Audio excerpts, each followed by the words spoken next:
Bonjour à tous, bienvenue dans ce nouveau tuto Nalios qui va porter sur les notations prédictives de pistes. Alors qu'est-ce que c'est que les notations prédictives de pistes? C'est un outil qu'on peut retrouver au sein de l'application CRM et qui permet de calculer les probabilités d'une opportunité à devenir une vente. Alors ces probabilités, elles vont d'abord permettre de prioriser vos opportunités, de celle qui est la plus probable à devenir une vente à celle qui est la moins probable à devenir une vente. Et ces probabilités sont calculées à partir des données historiques des données historiques de votre CRM. Donc désolé, là ça chargeait parce que j'ai enlevé que c'était mon pipeline, comme ça on peut voir toutes les différentes opportunités. Mais donc ce que je disais, c'est que ces probabilités sont calculées grâce aux données historiques du CRM, donc des informations qu'on peut avoir mis au sein des différentes opportunités, des mouvements d'étape en étape qu'on peut avoir. Et donc on a les données historiques du CRM qui vont permettre de calculer une probabilité de votre opportunité à devenir une vente. Alors comment est-ce qu'on configure cela? On va dans les paramètres du CRM. Ici, nous avons notation prédictive des pistes. Alors, il faut savoir que, par défaut, le taux de réussite est calculé en fonction des étapes du pipeline pour les pistes, et aussi en fonction de l'équipe commerciale auquel est assignée l'opportunité. Mais on peut venir décider de modifier les critères sur lesquels sont calculées les probabilités en venant mettre des champs supplémentaires, par exemple l'État ou le pays, qui est donc le lieu de provenance de l'opportunité. Qualité d'appel et qualité de l'email, c'est en fonction de si on a mis des informations telles que le numéro de téléphone ou des informations telles que l'adresse email. Ensuite, on a la source, donc la probabilité va être calculée en fonction de si ça provient d'un média social, d'un réseau social, pardon, ou ça peut être calculé au niveau de la langue ou de l'étiquette. Et on va décider de mettre qualité d'appel et qualité de l'email.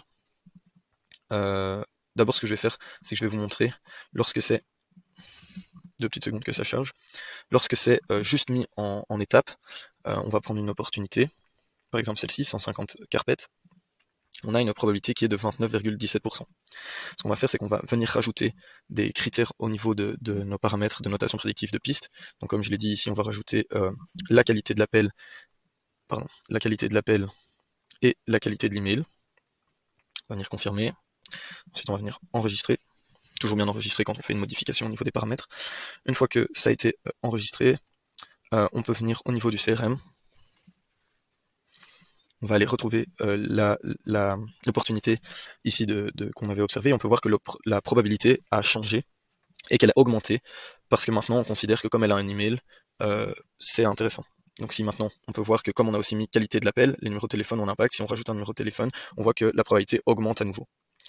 Ensuite, quelque chose qui est intéressant à montrer, c'est qu'ici on peut modifier manuellement, si on n'est pas content avec la probabilité qui a été calculée, la probabilité qu'on veut mettre nous, en fonction des informations qu'on a en plus, voilà.